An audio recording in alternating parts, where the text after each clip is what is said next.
धर्म शास्त्रों में गौ सेवा को सर्वोपरि सेवाओं में से एक माना गया है। गौ सेवा न सिर्फ कष्टों से बल्कि जीवन चक्र से मुक्ति का भी साधन कहा गया है। गौ माता के शरीर में सभी देवी देवताओं का वास है, लिहाजा गाय की सेवा से सभी देवी देवताओं की सेवा का फल प्राप्त होता है। धर्म शास्त्रों में वर्णित जितने भी अवतार हुए हैं उन सभी ने गाय की सेवा की है। भगवान श्री कृष्ण का गौ सेवा तो अनोखा ही प्रेम था। यही कारण है कि कई गौ भक्तों ने अपना समूचा जीवन गौ सेवा को समर्पित कर दिया है। पांवटा साहिब के युवक सचिन ओबरॉय गौ सेवकों में भी अलग किस्म के गौ सेवक हैं। सचिन ओबरॉय ने अपनी और अपने परिवार की सारी जमा पूंजी गौशाला बनाने और गाय की सेवा को समर्पित कर दी है। जानकर हैरानी होगी कि इस गौ सेवक ने गौ सेवा के लिए अपना घर भी बैंक में गिरवी रख दिया है।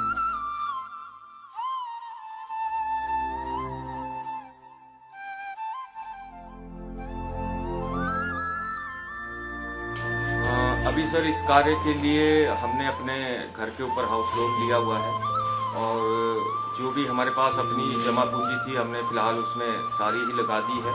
और सपना तो ये था, सोच तो ये थी कि लगभग पांवटा साहिब से कम हम पहले चरण में ही आधा गोवंश जो सड़कों पर है उसको उठा लें, परंतु शायद कहीं ना कहीं अभी थोड़ा सा आर्थिक स्थिति ऐसी नहीं है जिसकी वजह से इस काम में थोड़ी देरी हुई है। जहाँ तक इसको आगे बढ़ाने की बात है तो सर सोच तो वही है कि हम जैसा टीन शेड आप देख रहे हैं इस तरीके का इसके बराबर में और पीछे भी डालेंगे। लगभग 200 के करीब गौवंश हमारा यहाँ पर आ जाएगा और उनका जिस प्रकार से भी सेवा है वो यहाँ पर की जाएगी। युग बदलते रहे लेकिन गौ भक्ति गौ सेवकों के मन में आज भी अटल है। वैदिक ग्रंथों में गौ सेवा को सुख समृद्धि सहित मोक्ष प्राप्ति का सबसे सरल मार्ग कहा गया है। गौ सेवा भारत की संस्कृति और आशिकी की बुनियाद है। भारतवर्ष में प्राचीन काल से ही गौ सेवा का बखान मिलता है। आज भी उसी भावना के साथ निस्वार्थ भाव से गौवंश की सेवा का काम हो रहा है। गौ माता के निष्काम सेवक सचिन ओबरॉय ने भी अपने गुरुजनों की दिव्य प्रेरणा से गौ सेवा के लिए अपना सब कुछ दांव पर लगाया है।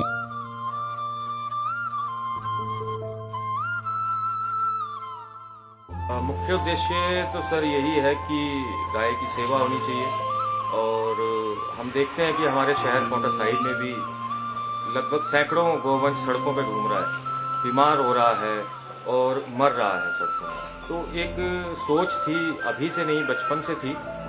बचपन में भी अगर कोई गाय, मैं स्कूल टाइम में था, कॉलेज टाइम में था, तो अगर मैं किसी को देखता था तो एक पीड़ा सी होती थी और उसकी दवाई पट्टी कर दिया करता था जितनी मेरे बस में थी, क्योंकि स्कूल में पढ़ने वाला एक बच्चा था, उतने मेरे पास साधन भी नहीं थे।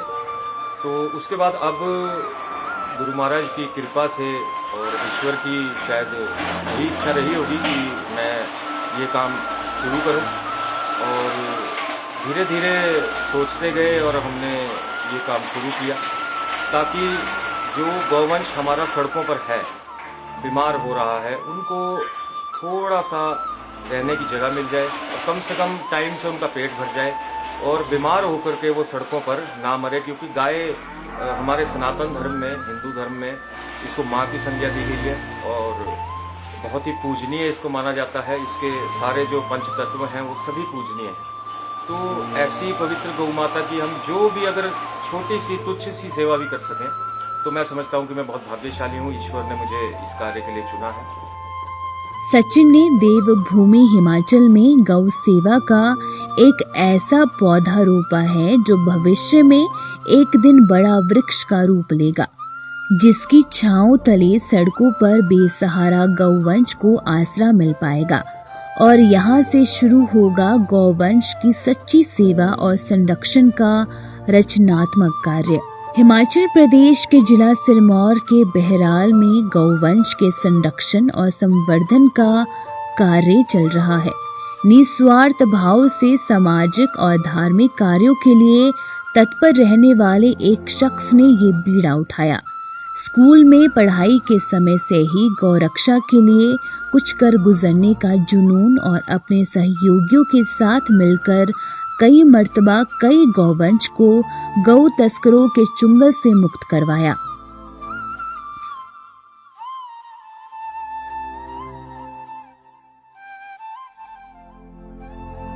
हमने ये जो कार्य शुरू किया था और गुरु महाराज का भी आदेश था और ईश्वर की भी प्रेरणा थी, हमने ये सोचा था कि ज़्यादा इसका प्रचार ना किया जाए और लोगों का सहयोग बिल्कुल मैं कुछ लोगों की तारीफ करना चाहूँगा। बिना किसी अभी तक प्रचार के और बिना किसी हमारी ओर से मदद मांगने के बहुत से हमारे शहर के ऐसे लोग हैं जो यहाँ पर खुद पहुँचे। उन्होंने जरा सा, शायद मैंने सोशल मीडिया पर एक विचार डाला था, उसको देख करके बहुत से लोग पहुँचे। राजनीति से और अपने बड़े बड़े रुतबों से हटकर मैं उनकी तारीफ भी करना चाहूँगा कि निस्वार्थ भावना से वो लोग यहाँ पहुँचे और उन्होंने गौ माता के लिए चारा भी दिया और फीड की भी उन्होंने व्यवस्था की। बहुत ही अच्छा मुझे उस वक्त लगा कि शायद मैं सही रास्ते पर चल रहा हूँ, क्योंकि लोगों ने इस काम को सराहा। तो आइंदा भी अगर कुछ लोग चाहते हैं तो अपनी इच्छा से लोग आते भी हैं और आ भी सकते हैं, हमेशा उनका स्वागत है। क्योंकि गौ माता बेशक, मैं एक छोटी सी बात आपके माध्यम से, आपके चैनल के माध्यम से सर कहना चाहूँगा, गौ माता बेशक यहाँ हमारी जो है ज़मीन पर रहती है या हमें इसकी सेवा का सौभाग्य मिला है, लेकिन गौ माता पूरे संसार की है। ये जो माँ है ये पूरे संसार की है, पूरे हिंदू धर्म की है, सनातन धर्म की है, हर एक प्राणी की है।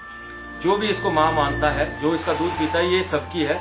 कोई भी आकर के इनकी सेवा कर सकता है, कोई भी अपनी इच्छा अनुसार इनको, बहुत से लोग आते हैं गुड़ भी देते हैं, बहुत से लोग आते हैं इनको रोटी भी बना करके अपने घर से कम 200 रोटी लोग बना करके लाते हैं। बोले हम सुबह 4 बजे से रोटियां बनाने लगे हैं। तो लोगों की ऐसी भावना है, उनकी सेवा भावना भी है और वो दिल से करना भी चाहते हैं। तो ऐसे लोगों को मैं शत नमन करता हूँ जो निस्वार्थ भावना से गौ माता की सेवा करने का जज्बा रखते हैं और उनका मैं बहुत बहुत यहाँ स्वागत करता हूँ। यदि वो कभी भी आना चाहें तो मैं उनका बहुत बहुत स्वागत करता हूँ। और इसी तरह से गौवंश के प्रति लगातार प्रेम बढ़ता रहा। सोच थी कि किसी दिन सड़कों पर बेसहारा गौवंश के लिए आसरा तैयार करूं और उनकी सेवा में खुद को समर्पित कर दूं। जिस व्यक्ति ने बचपन में ये सपना संजोया था, आज वो अपना मूर्त रूप लेने लगा है। गौवंश के संरक्षण और संवर्धन का सपना देखने वाला ये शख्स है सचिन ओबरॉय। दरअसल सचिन ओबरॉय ने वर्षों पहले जो सपना देखा था, आज उसी के अनुरूप कार्य में जुटे हुए हैं। उन्होंने पांवटा साहिब के बहराल में गौवंश के संरक्षण और संवर्धन का पुनीत कार्य शुरू किया है, जहां पर श्री सत्यानंद गौधाम के नाम से एक आदर्श गौशाला बन रही है। प्रथम चरण में इतना कार्य हो चुका है जिसमें कुछ बेसहारा पशुओं को आसरा मिल रहा है। गौवंश के लिए भोजन, पानी और आश्रय की व्यवस्था की गई है, जहां हरे सूखे चारे के साथ संपूर्ण पौष्टिक आहार दिया जा रहा है। ये जो गाय है सर हमारे पास बिल्कुल प्योर, जिसको देसी बोलते हैं, हरियाणा नस्ल की और बिल्कुल शुद्ध देसी गौवंश है ये हमारे एक मित्र हैं, उनकी बहुत बड़ी गौशाला करनाल में है, उन्होंने हमारे पास भेजी है ये। और इसके साथ एक छोटी सी बच्ची भी है इसकी।